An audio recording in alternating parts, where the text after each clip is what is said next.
हालांकि 10 बज चुके हैं और कहा यह जा रहा है कि आंकड़ों में बिल्कुल बिल्कुल अपूर्णता, जिस तरीके से आपने जिक्र किया और इस बीच ये मैप निकलकर सामने आ, देख सकते हैं किस तरीके से एनडीए बढ़त बनाए हुए, आरजेडी बढ़त बनाए हुए यहां नजर आ रही है। आप देख सकते हैं कि ये बिहार का मैप है और जो एनडीए है वो किस तरीके से जो है वो पूरा आगे निकले हुए नजर आ रही है। जो भगवा रंग है उसमें आप देख सकते हैं एनडीए किस तरीके से बढ़त बनाए हुए नजर आ रही है और ये हरा रंग जो है वो महागठबंधन का, देख सकते हैं कि महागठबंधन एनडीए लगभग बराबर इस वक्त जो है बढ़त बनाए हुए नजर आ रहे हैं। और कुछ अन्य घटक दलों को लेकर बात करें वो भी यहाँ पर नजर बनाए किस तरीके से बढ़त बनाए हुए नजर आ रहे हैं कुछ सीटों पर, कुछ हिस्सों पर। तो ये बिहार का मैप है, आप इस मैप को देखकर समझ सकते हैं कि जो रुझान निकलकर सामने आया उस रुझान के अनुसार किस तरीके से एनडीए लगातार बढ़त बनाए हुए है। पुनीता बिल्कुल, और देखिए इससे ये समझ आ रहा है अभिषेक कि कांटे की टक्कर का मुकाबला अभी देखने को मिल रहा है। हालांकि अभी बीजेपी के आंकड़ों की बात करते हैं तो देखिए 69 और अगर हम जेडीयू आरजेडी की बात करते हैं तो 57, यानी कि फासला थोड़ा अभी है, लेकिन कांटे की टक्कर देखिए अब तक जो रुझानों में सामने आया कांटे की टक्कर। और ये जो हम आपको मैप दिखा रहे हैं, मैप में देखिए बिल्कुल अपूर्णता, बिल्कुल जिस तरीके से इस मैप को देखकर समझें तो साफ तौर पर एनडीए बढ़त बनाई हुई नजर आ रही है, लेकिन टक्कर जो है इस वक्त महागठबंधन भी दे रही है। लेकिन इस बीच एक बड़ी खबर है उसका रुख कर लेते हैं। जिस तरीके से लगातार रुझान सामने आ रहे हैं, जहां गोपालगंज से कांग्रेस के ओपी गर्ग पीछे हैं, गोपालगंज से महागठबंधन पीछे, कांग्रेस के नेता पीछे, ये अपडेट सामने आई है। बीजेपी के सुभाष सिंह आगे चल रहे हैं, तो ये बड़ी खबर निकलकर सामने आई है। नतीजों के बीच रुझान जिस तरीके से सामने आ रहे हैं, 931 वोटों से आगे बीजेपी के सुभाष सिंह और रुझान है ये। और कई सीटों पर देखिए आगे और पीछे का जो सिलसिला है वो देखने को मिल रहा है। और गोपालगंज से कांग्रेस अभी पीछे चल रहे हैं और बीजेपी के सुभाष सिंह आगे चल रहे हैं। यानी कि देखिए यहाँ पर मुकाबला काफी दिलचस्प हो चला है, काफी दिलचस्प। और देखना यही होगा, देखिए फासला नहीं है ज्यादा, 931 वोटों से आगे है बीजेपी के कैंडिडेट। हालांकि 900 ज्यादा लंबा फासला नहीं होता है और जैसे जैसे वोटों की गिनती आगे होगी हो सकता है कि जो तब्दीली है इसमें जरूर देखने को मिलेगी। लेकिन कुल मिलाकर अभी तक जो रुझान सामने आए हैं उसमें बीजेपी के लिए खुशी की खबर है, एनडीए के लिए खुशी की खबर है। और अगर हम महागठबंधन की बात करते हैं तो महागठबंधन जो है वो अभी कांटे की टक्कर में है, लेकिन कहीं ना कहीं देखिए मुकाबला जो है वो काफी अब रोचक हो चला है। लेकिन अलग अलग सीटों की अगर हम बात करते हैं तो बीजेपी के सुभाष सिंह इस वक्त आगे चल रहे हैं।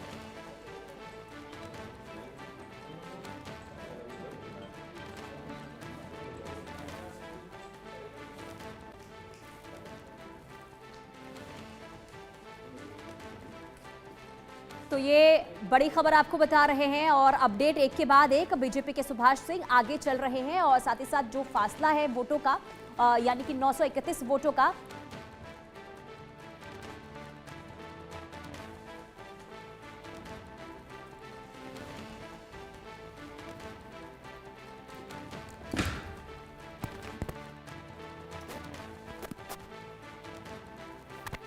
तो देखिए ये लगातार हम आपको बता रहे हैं कि किस तरह से जो ये रुझान है अब वो बदलेंगे नतीजों में, ये तो आने वाला वक्त बताएगा। लेकिन फिलहाल आपको बता दें कि धीरे धीरे आप देखिए कि तस्वीर साफ हो रही है और जो फासला है वो धीरे धीरे बढ़ता हुआ नजर आ रहा है।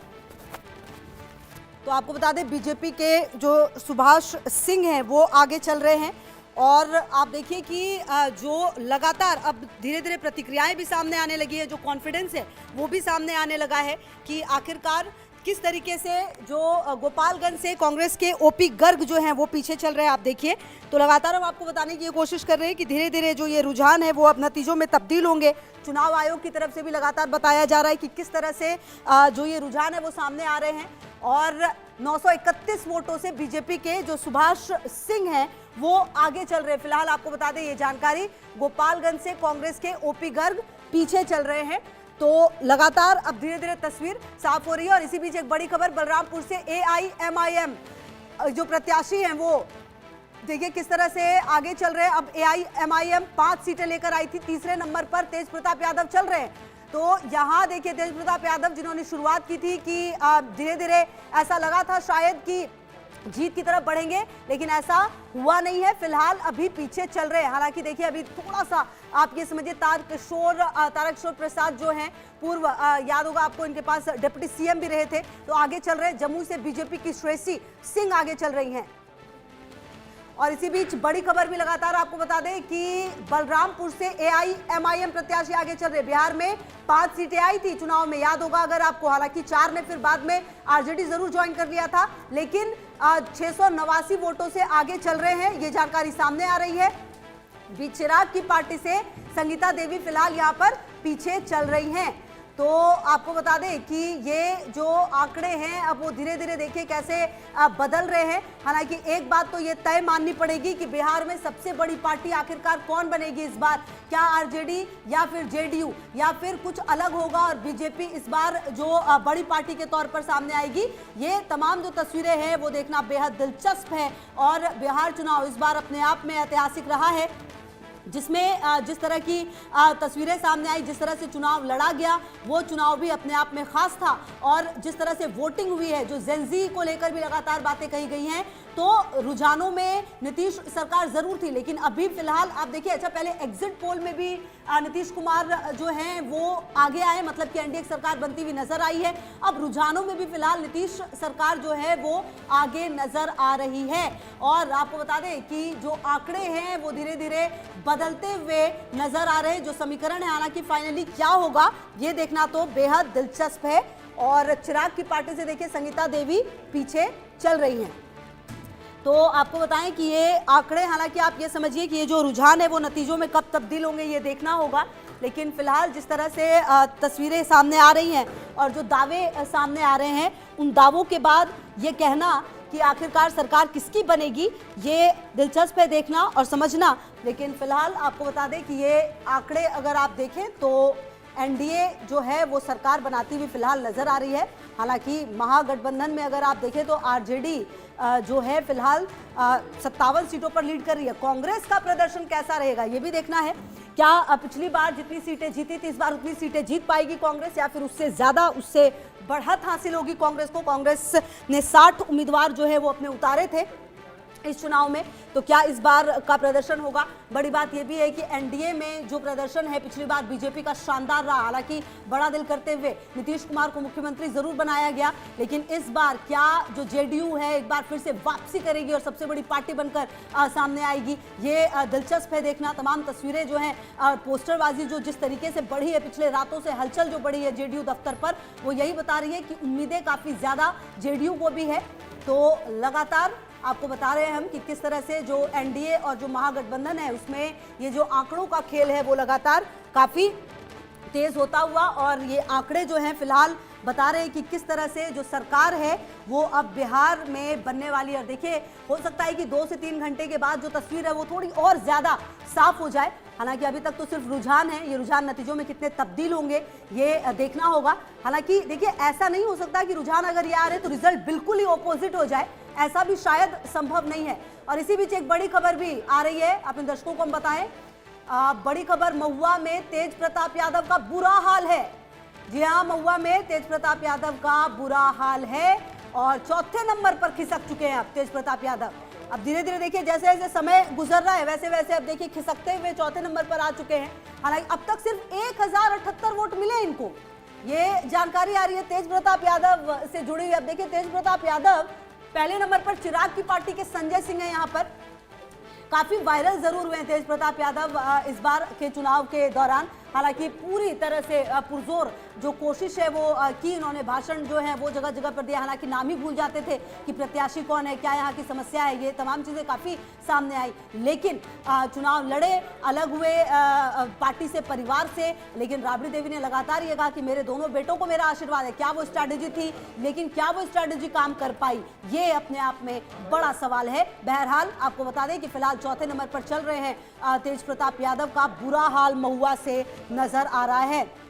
तो रुझानों में लगातार जो नीतीश सरकार है वो बनती हुई जरूर नजर आ रही है, लेकिन देखिए ये थोड़ी सी जल्दबाजी जरूर है, इसलिए थोड़ा सा इंतजार और आप कीजिए और जो तस्वीर है वो साफ हो सकती है। तो आपको बता दें कि 243 सीटों पर वोटों की गिनती जारी है। अब तक के रुझान को अगर आप देखें तो नीतीश सरकार वापस जो है वो सरकार बनाती नजर आ रही है। तो लगातार देखिए रुझान सामने आ रहे हैं और रुझानों में देखिए अब तक महुआ में तेज प्रताप यादव का बुरा हाल नजर आ रहा है। यानी कि तेज प्रताप यादव महुआ से चुनावी मैदान में, हालांकि 2020 में देखिए जीत हासिल उन्होंने की थी, लेकिन अब इस बार जो पारिवारिक कलह देखने को मिला उसका कहीं ना कहीं खामियाजा यहां पर जरूर तेज प्रताप यादव को भुगतना पड़ सकता है, क्योंकि देखिए आरजेडी ने भी प्रत्याशी अपने उतार दिए थे और इसके बाद चिराग पासवान ने भी अपनी पार्टी से प्रत्याशी यहां पर उतारे और कहीं ना कहीं अब एलजेपी की जो कैंडिडेट हैं वो बढ़त इस वक्त लेते हुए महुआ से नजर आ रहे हैं। और खुद देखिए जब अब तेजस्वी यादव यहां पर चुनाव प्रचार करते हुए नजर आते हैं तो कहीं ना कहीं उसी समय समझ आ रहा था कि हो सकता है कि तेज प्रताप के लिए भारी पड़ सकता है और अब तक के रुझानों में यही होता हुआ नजर आ रहा है। यानी कि तेज प्रताप देखिए महुआ की अगर हम बात करते हैं तो आरजेडी का गढ़ ये माना जाता है और यहां से अब पिछली बार तेज प्रताप यादव ने जीत हासिल की थी, हालांकि फासला बहुत कम था लेकिन जीत हासिल की गई थी तेज प्रताप यादव की तरफ से। लेकिन इस बार तेज प्रताप यादव का अब तक रुझानों में बुरा हाल होता हुआ नजर आ रहा है और ऐसे में देखना ये होगा कि आखिर ये जो नतीजे सामने आते हैं तो क्या उसमें आगे बढ़ेंगे, ये भी देखना काफी अहम होगा।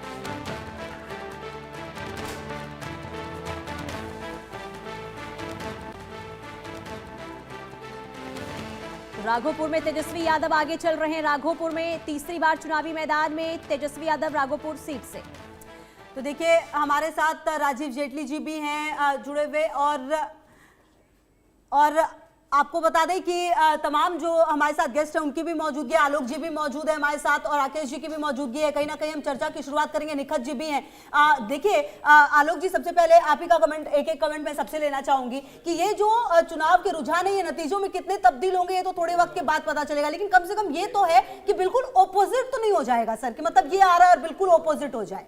नहीं, ऐसा नहीं लगता है, जो कि जिस तरह से ट्रेंड है निश्चित रूप से तेजस्वी यादव बने आरजेडी की सीटें जो नंबर 1 बनने की थी वो कोशिश जारी है और लेकिन जेडीयू ने जितना अच्छा परफॉर्मेंस इस समय दिखा रहा है रुझान से, इससे ऐसा लगता है कि एनडीए को तो आप रोक नहीं पाएंगे।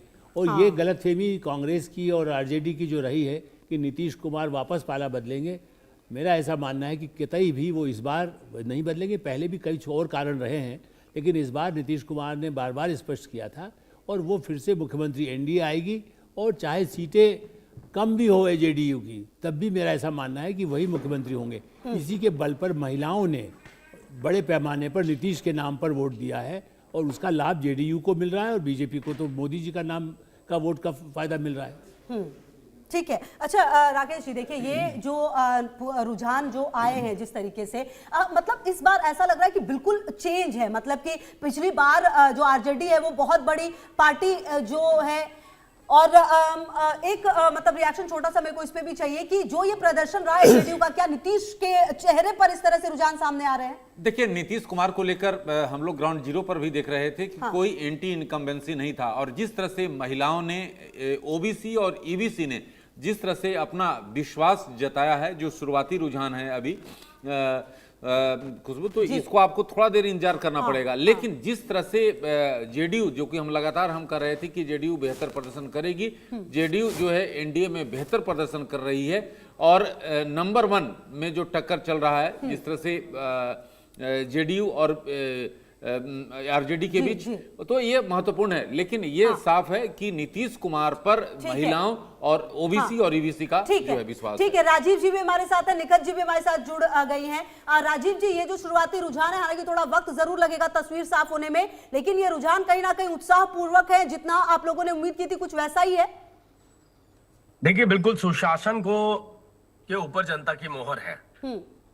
बिहार के अंदर जो परिस्थितियां पहले पैदा होती थी उसके बाद जो परिवर्तन आए नीतीश जी के साथ, देश के प्रधानमंत्री नरेंद्र मोदी जी के नेतृत्व के अंदर, उसको यहाँ के युवाओं ने महसूस किया। मैं बार बार एम्फेसाइज करूंगा इस बात पे, एक बात कोट की जा रही है, फिर भी कास्ट फैक्टर को कहीं ना कहीं आगे लेकर के आया जा रहा है। सब across the caste, across the religion, Bharatiya Janata party के यहाँ की जनता ने मैंडेट दिया है, बिहार की जनता ने मैंडेट दिया है। उन्हें एक बेहतर बिहार चाहिए, बेहतर भविष्य, बच्चों का भविष्य चाहिए। बच्चों के भविष्य के लिए माताओं ने वोट किया है, बच्चों के भविष्य के लिए उनके पिता ने वोट किया है और अपने भविष्य के लिए युवाओं ने वोट किया। ठीक है, ओके। इसी बीच एक बड़ी खबर अपने दर्शकों को बता दें हम, और फिर निखत जी मैं आपके पास भी आती हूँ। झाझा सीट से जेडीयू के दामोदर रावत 4685 वोट से आगे चल रहे हैं। तो देखिए ये जो सिलसिला है, दरौली सीट से एलजेपी के विष्णुदेव 371 वोट से आगे हैं। 29 सीटों पर चिराग पासवान की पार्टी ने चुनाव में अपने उम्मीदवार उतारे हैं। अलीनगर से बीजेपी की मैथिली 1826 वोट। तो आपको बता दें सिवान से बीजेपी के जो कैंडिडेट है वो भी आगे चल रहे हैं। तो ये हम लगातार आपको बताने की कोशिश कर रहे हैं कि ये जो कॉम्बिनेशन जिस तरीके से खड़ा किया गया था तमाम सीटों पर, वो फिलहाल काम करता हुआ एनडीए की तरफ से तो नजर आ रहा है। और निखत अब्बास जी भी लगातार हमारे साथ जुड़ी हुई है। निखत जी, इस बार का जो ये पूरा आंकड़ा है, कांग्रेस क्या पिछली बार से, खुद के अगर सिर्फ कांग्रेस की स्पेसिफिक बात की जाए, क्या अब पिछली बार के प्रदर्शन से बेहतर प्रदर्शन हो पाएगा, सीटें बढ़ पाएंगी? क्योंकि अभी तो आंकड़ा 16 पर है जो आप लीड कर रहे हैं, मतलब अभी हालांकि थोड़ा वक्त है जरूर तस्वीर साफ होने में। क्या बता रहा है ये आंकड़ा, कैसे ले रही है इसे? पहले तो आपको, मेरी को पैनलिस्ट को और आपके दर्शकों को मेरा नमस्कार। दूसरी बात यही आपने बिल्कुल सही कही कि अभी ये जो है ना शुरुआती रुझान है, इस पर कुछ भी बोल देना, जैसे बड़ी बड़ी कसीदे पढ़ देते हैं भारतीय जनता पार्टी के लोग अक्सर सुबह सुबह आकर कहते हैं। और इन्होंने कहा कि पिछले इतने वर्षों में जो विकास हुआ है उसी विकास को देखते हुए जो है ना युवा अपने नौकरी के लिए वोट दिया है, बच्चों ने अपनी भलाई के लिए दिया है, माताओं ने अपनी भलाई के लिए दिया। मैं पूछना चाहती हूँ पिछले 11 वर्षों में तो इन्होंने कुछ करा नहीं, और अगर करा तो 11 वर्षों की जो इन्होंने काम थे वो गिनाने थे रैलियों में। काहे ध्रुवीकरण की रैली कर रहे थे, काहे ये लोग घुसपैठ की रैली कर रहे थे। तो ये तो सभी ने देखा है कि किस प्रकार इन्होंने कहीं से कहीं तक किसी भी रैली में ना ही देश के प्रधानमंत्री, ना ही गृह मंत्री, ना ही भारतीय जनता पार्टी कम से कम आंकड़े फिलहाल के तो ये नहीं बता रहे। ऐसा लग रहा है कि नीतीश कुमार पर भरोसा बहुत है। और देखिए ग्राउंड की अगर निखत जी बात की जाए, असल में क्या है ना, अभी 1 घंटे ठीक है निखत जी आती हूँ आपके पास में। इसी बीच एक बड़ी खबर अपने दर्शकों को बता दें, इलेक्शन कमीशन के रुझानों में एनडीए को भारी बहुमत, ये अहम जानकारी आ रही है सामने। इलेक्शन कमीशन ने दिया ये भारी बहुमत, जेडीयू 68, बीजेपी 65 सीटों पर आगे चल रही है। और आप देखिए कि ये चिराग की पार्टी भी 16 सीटों पर आगे है। जो प्रदर्शन है अभी आप देखिए ये सामने आ रहा है रुझानों में। फिलहाल एनडीए को बहुमत 213 सीटों के रुझान आ चुके हैं। इलेक्शन कमीशन की तरफ से 213 सीटों पर जो रुझान है वो आ चुके हैं और एनडीए को भारी बहुमत। डॉक्टर संजीव भी हमारे साथ जुड़े हुए हैं। डॉक्टर संजीव, ये जो शुरुआती आंकड़े हैं ये क्या बता रहे हैं? क्योंकि कांग्रेस तो ये कह रही है कि भाई 11 साल में कोई काम नहीं हुआ, मतलब कि पिछले 9 साल में मतलब काम किया नीतीश कुमार ने। क्या उसी काम के बलबूते आज भी उनको महिलाएं और जो युवा हैं, जो लड़कियां हैं, बच्चियां हैं, उन्होंने वोट किया है, जो जेनजी है उन्होंने वोट किया? चुनाव में 2-3 चीजें बहुत हमें अच्छे से समझनी होंगी जी। सबसे पहली चीज ये कि जो अभी दिख नहीं रहा है, इसमें निश्चित रूप से जो प्रशांत किशोर का फैक्टर है अभी हमें आंकड़ों में बहुत कम दिखेगा। हाँ। लेकिन जो सोशल मीडिया हाइप क्रिएट किया प्रशांत किशोर की ओर से, उससे क्या हुआ कि बीजेपी को बहुत अलर्ट मोड में आना पड़ा। हाँ। और आप देखिए वोटर जो बूथ तक पहुंचा उसकी संख्या बढ़ी। वो ऐसे नहीं बढ़ती है, उसको बढ़ाने के लिए बीजेपी, आरएसएस और उधर जनता दल यूनाइटेड आरजेडी, इन सब ने भी मेहनत की। तो जो ये वोटर बढ़ा, उस दिन सबको, ज्यादातर लोगों को लग रहा था कि जो वोटर बढ़ा है या जो छठ के लिए रुक गया है, जो अप्रवासी बिहारी है, वो लोग बढ़े, जबकि ऐसा नहीं था।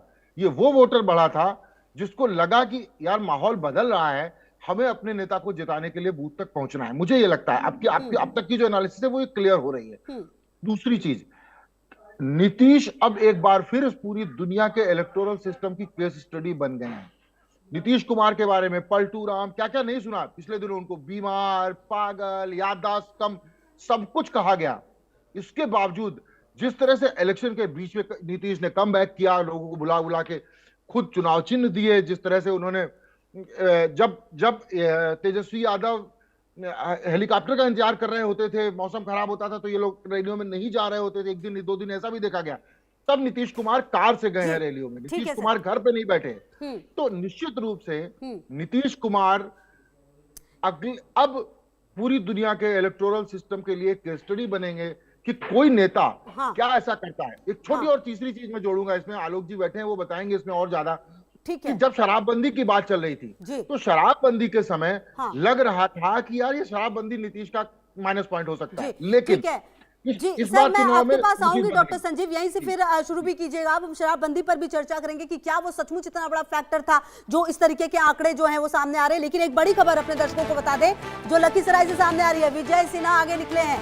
देखिए ये ऐसी सीट है जिस पर लगातार कहा जा रहा था कि नाराजगी है डॉक्टर विजय सिन्हा के लिए, लेकिन फिलहाल अभी उप मुख्यमंत्री भी रहे हैं और कहीं ना कहीं थोड़ी देर पहले जब बातचीत कर रहे थे तो आश्वस्त थे अपनी जीत के लिए, साथ ही कह रहे थे एनडीए सरकार बनाने जा रही है। फिलहाल लखीसराय से कांग्रेस के प्रत्याशी पीछे चल रहे हैं, ये जानकारी आपको दे दें। लखीसराय से विजय सिन्हा आगे निकले हैं और कहीं ना कहीं ये जो तमाम आंकड़े हैं वो अब धीरे धीरे जो है वो दिलचस्प होते हुए आप देखिए, क्योंकि चुनाव आयोग की तरफ से भी रुझान जो है वो सामने आ गया है और ऐसे में अभी फिलहाल जो लखीसराय की बात अगर आप करें, हॉट सीट है ये एक तरह से। और निखत जी आप कुछ कह भी रही थी, अपना पॉइंट भी पूरा कीजिएगा। और यहाँ लखीसराय या तमाम सीटों की भी अगर हम बात करें तो फिलहाल रुझानों में जो टक्कर है मुख्य तौर पर बीजेपी और अगर एनडीए की बात करें तो बीजेपी और जो जेडीयू है वो ठीक है, लेकिन कांग्रेस और महागठबंधन के बीच में फासला काफी ज्यादा है और कांग्रेस के आंकड़े बहुत ही पीछे रह रहे हैं अभी फिलहाल। देखिए मैंने जैसे कहा ये तो शुरुआती रुझान है और अभी अगर हम 1 घंटे पहले की बात कर ले तो खबर तो ये भी थी कि इलेक्शन कमीशन ने कुछ कहा नहीं था लेकिन रुझानों में एनडीए आगे चलने लगी थी। तो ये किस प्रकार की चीजें इस समय हो रही है, इलेक्शन कमीशन और भारतीय जनता पार्टी मिलके किस तरह से कुछ चीजों को, कुछ बूथ्स को कैप्चर करा के एक फेक न्यूज का प्रोपोगेंडा नैरेटिव भी चलाती है, ये हम सब ने देखा, ये जग जाहिर है। रही बात अभी, तो अभी मुझे लगता है कि अभी 12:30-1 बजे तक हम लोगों को वेट करना चाहिए पिक्चर क्लियर होने का और जो भी सीट्स आएंगी, जो भी जनता का फैसला होगा वो सराखों पर होगा, उसमें कोई दो राय नहीं। लेकिन हाँ, जो घोटालेबाजी भारतीय जनता पार्टी की सरकार ने और इलेक्शन कमीशन में सिर्फ बिहार नहीं अलग अलग राज्यों के चुनावों में करी है, जैसे अभी इतना बड़ा हाइड्रोजन बॉम्ब हमारे नेता श्री राहुल गांधी जी ने बताया, आप तक भी ये बात आई कि किस प्रकार ब्राजीलियन एक मॉडल को अलग अलग वोटर आईडी उसके बन गए और 22 वोटर आईडी उसके बन गए और हरियाणा चुनाव में किस प्रकार का वहां पर वोट चोरी हुई, ये सब हमने देखा है। जिसकी बात की गई थी वो खुद उन्होंने कहा कि भारत आई नहीं, उनकी जो फोटोज है वो किस तरह से सामने आई है, उन्होंने भी ये बात सामने आकर कही। बहरहाल आते हैं आपके पास, निखत जी आपके पास आ रही हूं मैं। इस बीच एक बड़ी खबर आ रही है जो अपने दर्शकों को हम बता दें कि विजय सिन्हा, देखिए पटना में सीएम हाउस की सुरक्षा बढ़ा दी गई है, ये जानकारी, जहां पर पटना में सीएम हाउस जो है उसकी बढ़ा दी गई है सुरक्षा, क्योंकि अब तक रुझानों में जेडीयू अब सबसे बड़ी पार्टी बनती हुई नजर आ रही है। और आपको बता दें कि सीएम हाउस की सुरक्षा बढ़ा दी गई है, ये जानकारी भी सामने आ रही है। तो देखिए धीरे धीरे अब अगर आप घड़ी की सुइयों पर नजर डालें तो 10:30 बजे का वक्त, मतलब 1.5 घंटे हो चुके हैं और अब धीरे धीरे तस्वीर जो है वो और ज्यादा साफ होगी और ये नजर आएगा कि आखिरकार किसकी सरकार जो है वो बिहार में बनने जा रही है। हालांकि तमाम पार्टियों की तरफ से अपने दावे जरूर किए गए, लेकिन बड़ा सवाल ये कि आखिरकार किस पार्टी ने चुनाव कैसा लड़ा, अब ये रिजल्ट जो है वो तय करेगा। फिलहाल रुझानों में जेडीयू सबसे बड़ी पार्टी बनती हुई नजर आ रही है। और राकेश जी और आलोक जी भी लगातार हमारे साथ जुड़े हुए हैं। अच्छा आलोक सर, देखिए ये चाहे तमाम पार्टियां लाख बातें कहें, वोट चोरी की बात जो है वो मुद्दे उठे, तमाम चीजें हुई, लेकिन सर ये बात भी माननी पड़ेगी कि बिहार चुनाव में अगर कोई मुद्दा रहा तो पलायन से लेकर शिक्षा, ये तमाम मुद्दे अभी भी रहे जो 20 साल पहले रहे और उन्हीं मुद्दों पर लड़ा गया। और कहीं ना कहीं ये जो जंगल राज की बात लगातार की गई, शायद उसने भी काम किया है। देखिए इसमें मैं दोहरा शायद हो सकता है, दूसरों से राकेश जी भी हो सकता है मुझसे असहमत हो। पलायन के मामले में अभी हमने अपना जो अखबार है इंडिया न्यूज़ और आज समाज और संडे गार्जियन, उसमें इस हफ्ते ही लिखा था कि देखिए जो लोग दिल्ली, मुंबई, कलकत्ता चले गए वो अपने घर पैसा भेजते हैं, उससे खुशहाली। आप यदि, मैं तो छोटा सा उदाहरण देता हूँ, कर्पूरी ठाकुर जी का जो गांव है समस्तीपुर के पास, हम लोग ये जरूर कह रहे थे कि प्रचंड बहुमत से ही एनडीए की सरकार बनेगी और नीतीश कुमार ही हमारे मुख्यमंत्री होंगे। ये कोई नई बात तो नहीं, उसी दिशा में हम लोग जा रहे हैं। जो अभी बता रहा है, अभी तक जो रिजल्ट आया है, बढ़त है, उसके अनुसार तो यही लगता है कि किसी भी सूरत में हम लोग 160 से नीचे नहीं आवेंगे, 160 से ऊपर ही रहेंगे और वो लोग अपना 70-80 पर रहेंगे। सरकार एनडीए की बनेगी। फिर से नीतीश कुमार निश्चित रूप में, हम लोग तो यही मान के चलते हैं कि नीतीश कुमार ही बनेंगे मुख्यमंत्री। कल तक तेजस्वी दावनी दे रहे थे कि कोई अधिकारी किसी इशारे पर काम अगर करेगा तो, वो तो पहले ही से कह रहे थे कि गिरल भभकी देते हैं, भ्रामक समाचार पैदा करते हैं ताकि लोगों में दहशत हो। तो ये शो कर रहे थे कि हम जीत रहे हैं, कोई गड़बड़ी होगी, लेकिन धन्यवाद है चुनाव आयोग को कि जिन्होंने उन लोगों का मुंह बंद कर दिया। वो लोग देखे कि कहाँ गड़बड़ी हो रही है। हर तरह से चुनाव आयोग बिहार का, हिंदुस्तान का बहुत एकदम स्वच्छ कार्य कर रही है। और हम समझते हैं कि इतना बड़ा देश में जहाँ करीब करीब 80 करोड़ 82 करोड़ वोटर्स हैं, वहाँ वोट कराना बहुत मुश्किल होता है और विभिन्न तरह के लोग होते हैं। वहाँ सक्सेसफुली वो वोट कराया है और हम समझते हैं कि इसके लिए जितना भी प्रशंसा किया जाए चुनाव आयोग का वो कम होगा। नेपाल जैसा स्थिति हो जाएगा। वो यही तो जो अपना जंगल राज का अपना प्रवृत्ति दिखला रहे थे, तो अच्छा हुआ है, FIR हुआ है, सुनते हैं कानूनी कार्रवाई होगी उन पर। जो इस तरह का बात बोलेगा या इस तरह की कार्रवाई में लीन होगा या कोई ऐसा वातावरण पैदा करेगा। ये बिहार है, गौतम बुद्ध की धरती है, अशोक की धरती है। आपकी पार्टी हो गई सर नई सरकार है, अब भूमिका अभी तो आना बाकी है। हम तो सोचते हैं कि 6 सीट जीतेंगे, लेकिन अभी जो रुझान दे रहा है 3-4-5 आ रहा है। भूमिका क्या है, हम लोग तो आंख मूंद करके NDA को साथ देने वाले में से हैं। और ख़ास करके नीतीश कुमार का नेतृत्व को हम शुरू से ही कहा है कि उनके नेतृत्व में ही मुख्यमंत्री बने, लोग सरकार चले, अच्छा है। थे और इस बीच एक बड़ी खबर निकलकर सामने आ रही है, इसका रुख कर लेते हैं। फिलहाल जीतन राम मांझी को आप सुन रहे थे। 43 सीटों को लेकर ये रुझान जिस तरीके से सामने आए हैं, जहां बीजेपी आगे है। इलेक्शन कमीशन ने 229 सीटों के रुझान जारी किए हैं। ये बड़ी खबर निकलकर सामने आई है। 229 सीटों का रुझान सामने आया। 72 पर बीजेपी, 71 सीटों पर JDU आगे है। कुछ इस तरीके से रुझान निकलकर सामने आ रहे। मुख्तार अब्बास नकवी जी हमारे साथ जुड़े हुए हैं। सर बहुत स्वागत सबसे पहले तो आपका इंडिया न्यूज पर। और सर जिस तरीके से रुझान निकलकर ये सामने आ रहे हैं, क्या आपको लगता है कि रुझान नतीजों में तब्दील होंगे? देखिए, हमारा देश एक बहुत ही दुनिया का सबसे बड़ा लोकतंत्र है और जनतंत्र के जुनून और जज्बे से भरपूर है। और हर चुनाव जो है वो जनतंत्र का जो है वो सबक होता है और जनादेश का संदेश होता है। जो भी राजनीतिक पार्टियां चुनाव के मैदान में होती हैं, उन्हें इस जनतंत्र के सबक और संदेश को नतमस्तक होकर के सम्मान भी करना चाहिए, स्वीकार भी करना चाहिए। जहाँ एक तरफ जो है वो जीत की जलेबी होती है, वहीं दूसरी तरफ हार का हलवा भी होता है। चाहे जीत की जलेबी हो, चाहे हार का हलवा हो, दोनों में जो है वो जनतंत्र का जायका है और उस जायकों का जो है वो स्वीकार भी करना चाहिए, उसका सम्मान भी करना चाहिए।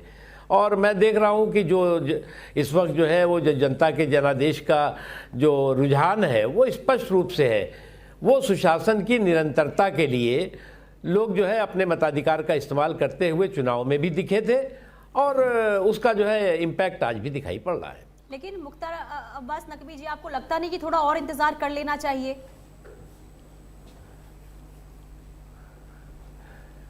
नहीं, किस बात का?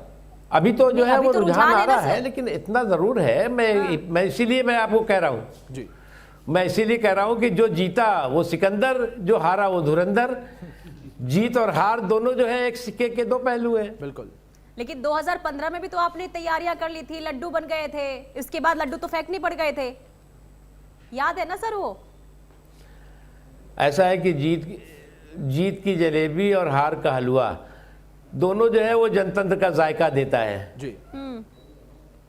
सर लेकिन दूसरी ओर अगर महागठबंधन को लेकर बात करें तो महागठबंधन अभी भी वोट चोरी का मुद्दा उठाता नजर आ रहा है और तेजस्वी यादव जो है सुबह तक कहते नजर आ रहे थे। कल परसों उन्होंने प्रेस कॉन्फ्रेंस भी 2 दिन लगातार की और उन्होंने कहा कि अगर ईवीएम हैक नहीं होगी, वोटों की चोरी नहीं होगी, तो महागठबंधन की सरकार बनना निश्चित है। देखिए, आपराधिक अराजकता के जरिए संवैधानिक प्रतिबद्धता को कुछ लोग बंधक बनाने की जो कोशिश कर रहे हैं वो कभी सफल नहीं होंगे जी। उन्हें इस बात को समझना चाहिए कि जो है वो जनता का जो जनादेश होता है उसको सम्मान भी करना चाहिए, उसको स्वीकार भी करना चाहिए, चाहे वो किसी के खिलाफ हो, चाहे किसी के भी पक्ष में हो। क्योंकि जो है वो आप जो है वो अगर ये सोचते हैं कि कोई भी पार्टी ये नहीं सोच सकती कि जो सत्ता जो है उसका जन्म सिद्ध अधिकार है। जनता जो है वो सबसे बड़ी देश के लोग जनतंत्र की मालिक है। वो जो है वो तय करती है कि किसको जो है वो सिंहासन पे बैठाना है और किसको सिंहासन से जो है वो उतारना है। लेकिन आरजेडी के नेता हैं संजय सिंह, उनका जो कल बयान सामने आया था आपने सुना होगा, वो कह रहे हैं कि देखिए अगर अब हम जीत रहे हैं, आरजेडी के कैंडिडेट हर सीट पर आगे है और जीत भी हासिल करेगी जब तक कोई गड़बड़ी ना हुई हो, और अगर गड़बड़ी होती है तो हाल फिर नेपाल जैसा होगा। सुनील सिंह, माफी चाहूंगी, सुनील सिंह। देखिए, वायलेंट एनार्की के जरिए वाइब्रेंट डेमोक्रेसी को कोई भी व्यक्ति ना हाईजैक कर सकता है, ना बंधक बना सकता है।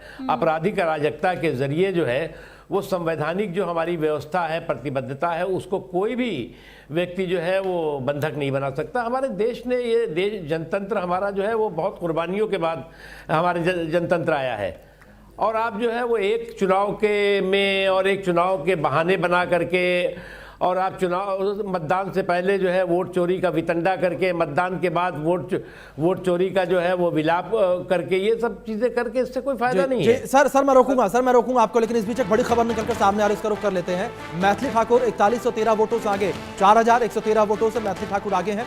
ये बड़ी खबर निकलकर सामने आ रही है, मैथिली ठाकुर अपनी सीट से आगे हैं। अलीनगर से मैथिली ठाकुर जो है वो आगे चल रही हैं, ये बड़ी खबर निकलकर सामने आ रही है। और राकेश सर, आप भी कुछ सवाल पूछना चाह रहे थे सर। क्या मुद्दा ऐसा रहा जिसके बलबूते आप लग रहा है कि जो शुरुआती रुझान में आपको बढ़त जो दिख रहा है, कौन ऐसे मुद्दे रहे? क्या प्रधानमंत्री नरेंद्र मोदी और नीतीश कुमार का चेहरा, या विकास का एजेंडा? क्या ऐसा मसला रहा जिसके बूते जो है जो शुरुआती रुझान में आप काफी बढ़त बनाए हुए हैं? जी नकवी जी,